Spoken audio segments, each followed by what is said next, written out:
ما يريد الشيطان أن يوقع بينكم العداوة والبغضاء في الخمر والميسر ويصدوا عن الصلاة فهل أنتم منتهون. Hai orang-orang yang beriman, sesungguhnya meminum khamr, berjudi, berkorban untuk berhala atau sesaji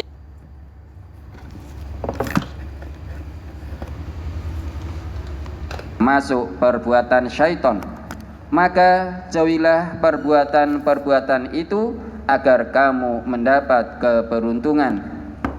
Sesungguhnya syaitan itu bermaksud hendak menimbulkan permusuhan dan kebencian di antara kamu lantaran meminum khamr dan berjudi itu, dan menghalangi kamu dari mengingat Allah dan sholat. Maka berhentilah kamu dari perbuatan itu. Quran Surat Al-Ma'idah ayat 90 dan 91. Kalau kita perhatikan firman Allah tersebut, dapat kita pahami dengan jelas bahwa satu, Allah melarang manusia mendekati perbuatan keji, baik yang terang-terangan maupun yang tersembunyi-sembunyi. Dua, zina adalah termasuk perbuatan keji dan jalan yang buruk. Tiga, judi, miras dengan segala macamnya, dan sesaji adalah termasuk perbuatan keji. Itu perbuatan syaitan yang harus dijauhi. Empat, dengan judi dan miras, syaitan bermaksud menimbulkan kebencian dan permusuhan di antara manusia. Dan dengan judi dan miras pula, syaitan menjadikan manusia lupa kepada Allah dan mendorong manusia meninggalkan sholat. Maka Allah perintahkan kepada manusia agar meninggalkan judi dan miras kalau ingin beruntung. Judi dan miras adalah perbuatan syaitan. Maka masyarakat yang menjadikan judi dan miras sebagai kebutuhan hidupnya, itu adalah masyarakat syaitan.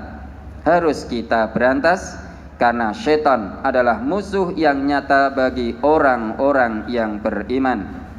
Firman Allah Subhanahu wa taala, ya ayyuhalladzina amanu dkhulu fis-silmi kaffah wa la tattabi'u khutuwatis syaitan innahu lakum aduwwum mubin.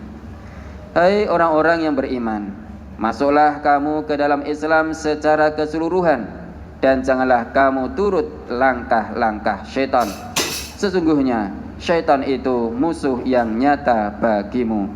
Quran Surat Al-Baqarah ayat 208. Begitu besarlah pengaruh perbuatan syaitan dalam kehidupan manusia. Selama judi, miras, korupsi, dan perzinaan hidup berkembang di suatu masyarakat atau bangsa, maka bangsa itu akan selalu dilanda kerusakan dan kekacauan, karena antar mereka terjadi kebencian dan permusuhan yang sangat sulit dipadamkan. Akhirnya akan membawa kehancuran bangsa itu. Sebab lain yang menghancurkan suatu bangsa dan negara selain yang telah tersebut di atas adalah satu, rusaknya akhlak bangsa. Imam Asy-Syaukani berkata, wa innamal umamul akhlaqu ma baqiyat fa in humu zahabat akhlaquhum zahabu. Sesungguhnya bangsa itu tergantung akhlaknya. Bila rusak akhlaknya, maka rusaklah bangsa itu. Asy-Syaukani. Kerusakan moral atau akhlak inilah musibah yang paling serius yang melanda bangsa kita ini, karena sudah menembus semua lapisan dari bawah sampai atas. Padahal rusaknya akhlak akan membawa rusaknya bangsa ini. Dua, menyerahkan urusan bukan kepada ahlinya. Rasulullah sallallahu alaihi wasallam bersabda, An Abi Hurairah radhiyallahu anhu qala Rasulullah sallallahu alaihi wasallam, idza duji'atul amanatu fantadiris sa'ah. Qala kaifa idha'atuha ya Rasulullah? Qala idza usnidal amru ila ghairi ahlihi fantadhiris sa'ah. Rawahul Bukhari. Dari Abu Hurairah radhiyallahu an ia berkata, Rasulullah sallallahu alaihi wasallam bersabda, apabila amanah sudah disia-siakan, maka tunggulah kehancurannya. Sahabat bertanya, bagaimanakah menyia-nyiakan amanah itu ya Rasulullah? Rasulullah sallallahu alaihi wasallam bersabda, apabila suatu urusan diserahkan kepada orang yang bukan ahlinya, maka tunggulah kehancurannya. Hadis riwayat Bukhari, juz 7 halaman 188. Oleh karena itu, orang-orang yang mempunyai keahlianlah yang harus memegang suatu urusan, apalagi urusan negara.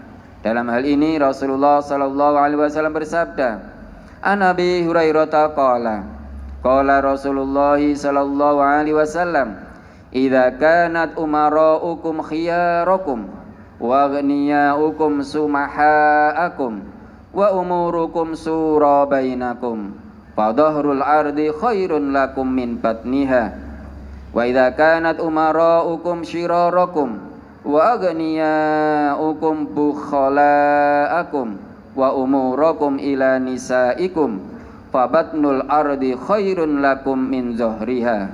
Rawahu Tirmizi. Dari Abu Hurairah ia berkata, Rasulullah sallallahu alaihi wasallam bersabda, apabila pemimpin-pemimpin kalian itu orang-orang baik di antara kalian, orang-orang kaya kalian itu orang-orang dermawan di antara kalian, dan urusan-urusan kalian itu dimusyawarahkan di antara kalian, maka punggung bumi atau hidup lebih baik bagi kalian daripada perutnya atau mati. Tetapi apabila pemimpin-pemimpin kalian itu orang-orang jahat di antara kalian, orang-orang kaya kalian itu orang-orang bakhil di antara kalian, dan urusan-urusan kalian diserahkan kepada wanita-wanita kalian, maka perut bumi itu lebih baik daripada punggungnya. Hadis riwayat Tirmizi, juz 3 halaman 361, nomor 2368. Ini hadis gharib. 3. Tidak adilnya para penegak hukum. Rasulullah sallallahu alaihi wasallam bersabda, innama halakal ladzina min qablikum annahum kanu idza saraqa fihimus sarifu tarakuhu wa idza saraqa fihimud dha'ifu aqamu alaihimul hadda wa aimullahi law anna Fatimata binta Muhammadin saraqat laqata'a Muhammadun yadah. Rawahu Abu Dawud. Sesungguhnya yang merusak orang-orang sebelum kamu ialah tindakan mereka para penegak hukum. Apabila pejabat mencuri atau korupsi, kolusi dan sejenisnya, mereka dibiarkan saja, tidak ditegakkan hukum atas mereka. Tetapi apabila yang mencuri orang lemah atau rakyat kecil, maka dijatuhi hukuman atau ditegakkan hukum padanya. Demi Allah, kalau Fatimah binti Muhammad mencuri, pasti Muhammad akan memotong tangannya. Hadis riwayat Abu Dawud, juz 4 halaman 132, dan Bukhari, juz 4 halaman 173. Sebagai penutup brosur ini, kami mengajak dan menghimbau semua komponen bangsa ini, termasuk para ulama dan umaroknya. 1. Mari kita menyadari bahwa kesulitan yang menghimpit bangsa di negeri ini, musibah dan cobaan yang bertubi-tubi, adalah kesalahan kita sebagai bangsa ini sendiri. Maka hal ini tidak akan berubah kalau kita sendiri tidak berusaha merubahnya. 2. Ada solusi yang sangat ampuh yang ditawarkan oleh Allah Subhanahu wa taala kepada hambanya untuk menyelesaikan segala permasalahan yang menghimpit negeri ini. Para pembesar negeri dan semua komponen bangsa hendaklah bertakwa kepada Allah dengan sebenar-benar takwa, agar bangsa ini terhindar dari kehancuran, serta memberi contoh yang baik pada masyarakat, memberantas semua bentuk kejahatan dimulai dari dirinya sendiri. 3. Kita budayakan tradisi tabayun atau klarifikasi dalam menerima berita dan informasi. Karena kalau itu tidak dilakukan, pasti kita akan menimpakan madorot tanpa mengetahui keadaan yang sebenarnya, yang menyebabkan ada pihak-pihak yang merasa diperlakukan tidak adil dan dizolimi. 4. Maraknya kemaksiatan dan tidak tegaknya amar ma'ruf nahi mungkar menjadi penyebab datangnya azab Allah. Oleh karena itu, kita bangkitkan semangat amar ma'ruf nahi mungkar sebelum Allah menolak doa kita.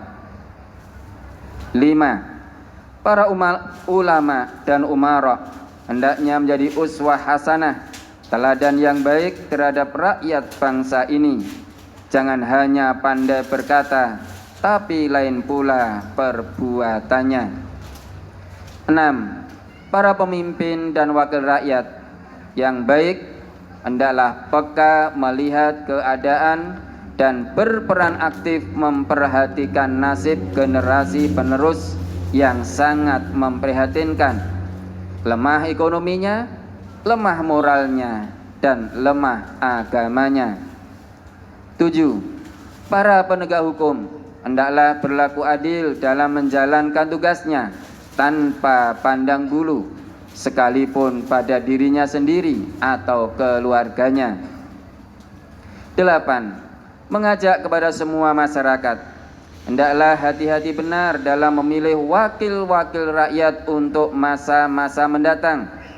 Hendaklah orang-orang yang benar-benar mampu dan berakhlakul karimah serta bertakwa kepada Allah Subhanahu wa taala. 9. Kepada semua umat Islam, hendaklah menggiatkan dakwah di tengah-tengah masyarakat agar mereka terbina menjadi masyarakat yang berakhlak mulia.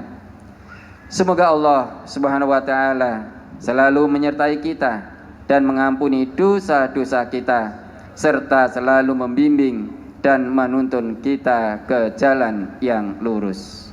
Selesai. Baiklah pemirsa, demikian sudah kita ikuti bersama dibacakannya brosur pengajian Ahad